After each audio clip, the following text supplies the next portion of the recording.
नमस्कार। आज की इस चर्चा में आपका स्वागत है। हमने जाना कि किस प्रकार से ब्रीदिंग या श्वास के माध्यम से हम ऊर्जा को अपने शरीर में संचित कर सकते हैं। ऊर्जा के एक स्पाइरल को कुंडल को अपने शरीर में प्रारंभ कर सकते हैं और किस प्रकार से उस ऊर्जा के माध्यम से हम अपने शरीर का कायाकल्प भी कर सकते हैं। अब सवाल ये उठता है कि जब हम सांस लेते हैं तो दो प्रक्रियाएं होती हैं, एक इनहेलेशन और एक एक्सहेलेशन, एक श्वास एक प्रश्वास। यानी एक सांस को अंदर लेना और एक सांस को बाहर निकालना। तो क्या सांस को बाहर निकालने वाली जो प्रक्रिया है, प्रश्वास जिसको कहते हैं, उसके माध्यम से भी हम अपने को और अधिक शक्तिशाली बना सकते हैं? क्या अपने उस ऊर्जा की पूंजी को और अधिक बढ़ा सकते हैं? क्या अपनी बैटरी को और अधिक चार्ज कर सकते हैं?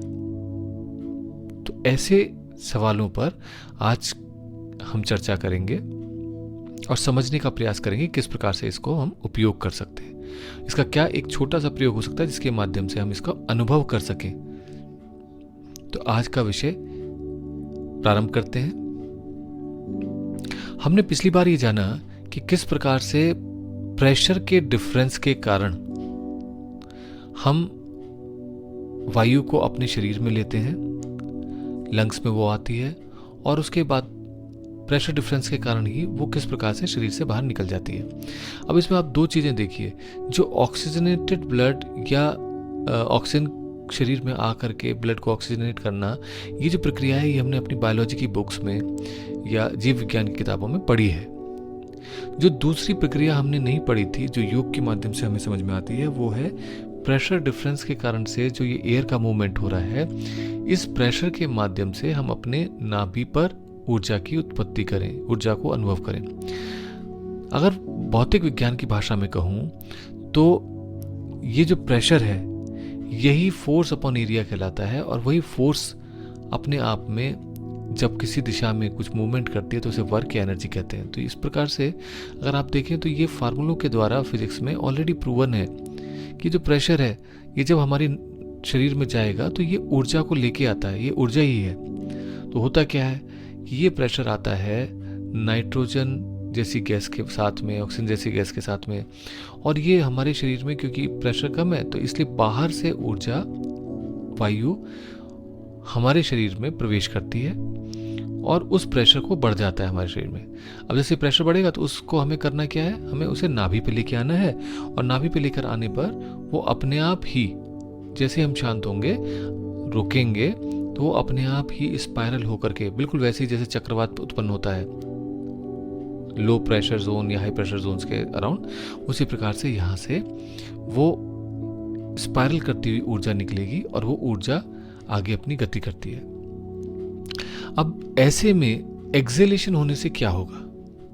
अगर आपको मैं एक एग्जांपल से समझाऊं तो आपने सुना होगा बहुत सारी गाड़ियां होती हैं जिन पर लिखा होता है टर्बोचार्ज्ड। अभी टर्बोचार्ज्ड क्या है? टर्बोचार्ज का मतलब ये हुआ कि जो ऊर्जा, जो एग्जॉस्ट कार से निकल रहा था, क्या उसमें जो ऊर्जा बाहर वेस्ट जा रही थी कि क्या उस ऊर्जा को, कुछ ऊर्जा को उसकी हम वापस ले सकते हैं? और क्या वो हमारे इंजन के परफॉर्मेंस को इम्प्रूव कर सकती है? तो सरल सी भाषा में अगर आप समझें तो एग्जॉस्ट होती हुई ऊर्जा वायु में क्या दो चीज़ें निकल के आती हैं। एक तो होती है उसमें गति, बहुत तेज गति से वो बाहर निकलती है इंजन से। दूसरा उसमें होती है गर्मी, उष्णता, और वो गर्मी और ये गतिशीलता, इन दोनों को अगर हम यूज़ करें टर्बोचार्जर एक यंत्र के माध्यम से, तो होता क्या है कि जो हवा इनहेल कर रहा है वो इंजन, उस हवा को ये बाहर निकलती हुई हवा गर्म कर देती है, यानी उसका टेम्परेचर सुटेबल कर देती है इग्निशन के लिए। दूसरा, उसको कंप्रेस कर देती है, क्योंकि वो बहुत तीव्र गति से बाहर निकल रही है, तो उतनी गति से अगर रोटर घूमता है तो वो उतना ही इनहेल होती हुई हवा को कंप्रेस कर देता है। अब उसको कंप्रेस करने से क्या होता है, उसमें ज़्यादा से ज़्यादा ऑक्सीजन मिल पाती है, उसमें ज़्यादा से ज़्यादा प्रेशर मिल पाता है, और इसका रिजल्ट क्या होता है?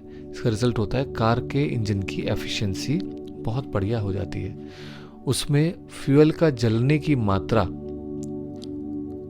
जो फ्यूल जलने वाला था वो अधिक से अधिक फ्यूल जलता है और इस कारण से कम फ्यूल लगता है, तो गाड़ी की एवरेज अच्छी हो जाती है। तो क्या हम भी अपने शरीर में इस प्रकार से कुछ कर सकते हैं कि हम एक्सेल के माध्यम से अपने आप को टर्बोचार्ज कर सकें?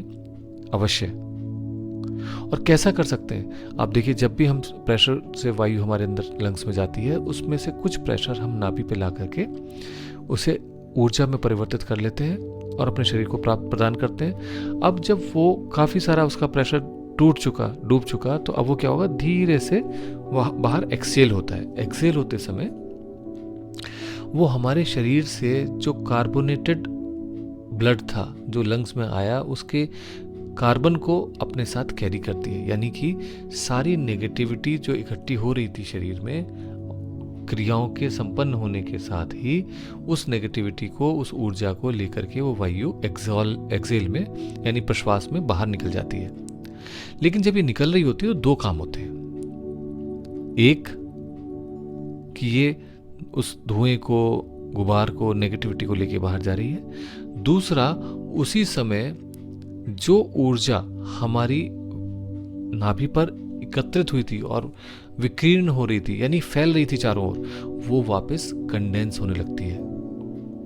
तो कंडेंस होने का मतलब क्या हुआ? कंडेंस होने का मतलब ये हुआ कि वो अपने आप में स्पाइरल का डायरेक्शन चेंज कर देती है, क्योंकि इनहेल में अगर एक डायरेक्शन है तो एक्सेल में दूसरा डायरेक्शन होगा। दूसरा डायरेक्शन क्या होगा? एक्सेल, इनहेल में अगर वो सारे शरीर में फैल रही थी तो एक्सेल में वो उल्टा घूमेगी और उल्टा घूमने पर वो कॉन्सेंट्रेट हो जाएगी, कंडेंस हो जाएगी एक जगह पर। तो नाभि पर उस बल की, उस शक्ति की बहुतायत हो जाएगी। वो ऊर्जा पूरी तरीके से वहां पर स्टोर होने लग जाएगी हर सेकंड में, हर पल, हर श्वास के साथ। तो आपको करना क्या हुआ?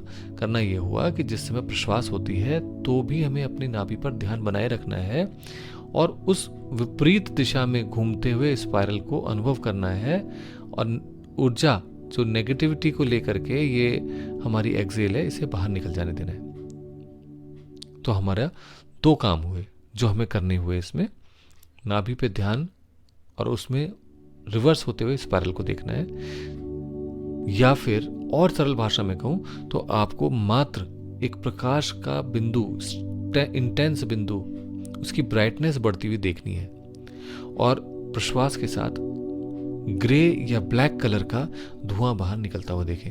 इतना ही काफी है। इसके माध्यम से बाकी सारी क्रियाएं स्वतः ही हमारे शरीर में होनी शुरू हो जाती हैं। तो अब आप देखिए कि किस प्रकार से हम इस श्वास के, प्रश्वास के रहस्य को समझकर, इस नाभि ध्यान का उपयोग कर कैसे इनहेल से अपने शरीर को अत्यंत शक्तिशाली कर सकते हैं और एक्सेल से हमारे क्रोड़ को, हमारे केंद्र को, हमारे कोर को और अधिक मजबूत कर सकते हैं।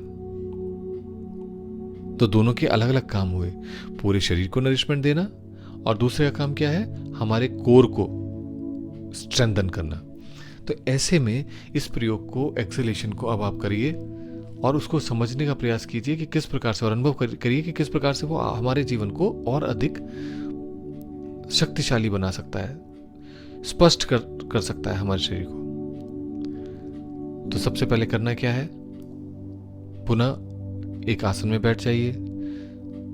सुखासन, सिद्धासन, पद्मासन, किसी को भी, जो भी आपके लिए सुकर हो, उस आसन में बैठ जाइए।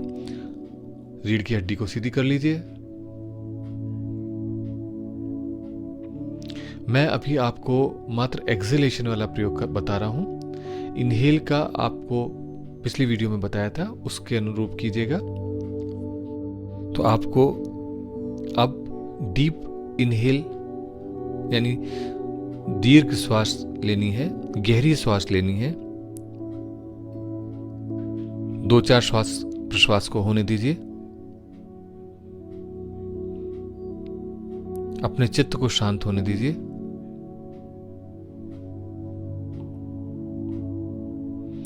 अब आप अनुभव कीजिए, जैसा मैंने पिछली वीडियो में बताया था, कि किस प्रकार से इनहेल करने पर प्रेशर डायफ्राम के माध्यम से नाभि तक जा रहा है और नाभि से ऊर्जा स्पाइरल हो रही है और चारों ओर फैल रही है। नाभि पे हाथ आपका रहेंगे, लेफ्ट हैंड रहेगा और लेफ्ट हैंड के ऊपर राइट हैंड रहेगा। और अब आप श्वास को कुंभक या थोड़ी देर रोकने के बाद, इनहेल को रोकने के बाद जब प्रश्वास करेंगे तो आपको नाभि पर महसूस करना है कि एक बहुत ब्राइट लाइट नाभि के अंदर, लगभग 1 इंच अंदर और 1-1.5 इंच नीचे, एक बहुत ब्राइट लाइट जो कंध का हमारा स्थान है वहां पर दिखाई दे रही है। कंडेंस हो गई है लाइट। और प्रश्वास को निकलने दीजिए, काला या ग्रे कलर का धुएं के रूप में उसको धीरे धीरे बाहर विलीन हो जाने दीजिए वातावरण में। फिर श्वास लीजिए, फिर नाभि तक प्रेशर जाने दीजिए, स्पाइरल होने दीजिए, वो ऊर्जा सारे शरीर में फैल रही है। और उसके बाद जैसे ही आप प्रश्वास करते हैं तो प्रश्वास के साथ ग्रे या ब्लैक कलर का धुआं नाक से निकलते हुए जा रहा है प्रश्वास के साथ, और नाभि पर ब्राइट होती हुई उस स्ट्रॉन्ग लाइट बिंदु को अनुभव कीजिए।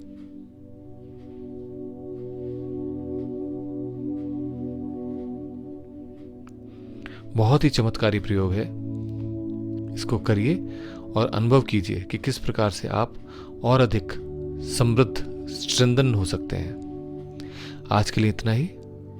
अगली बार चर्चा करेंगे कि ये श्वास प्रश्वास में प्रेशर का एंगल आया कहां से, उसको समझने का प्रयास करेंगे। नमस्कार।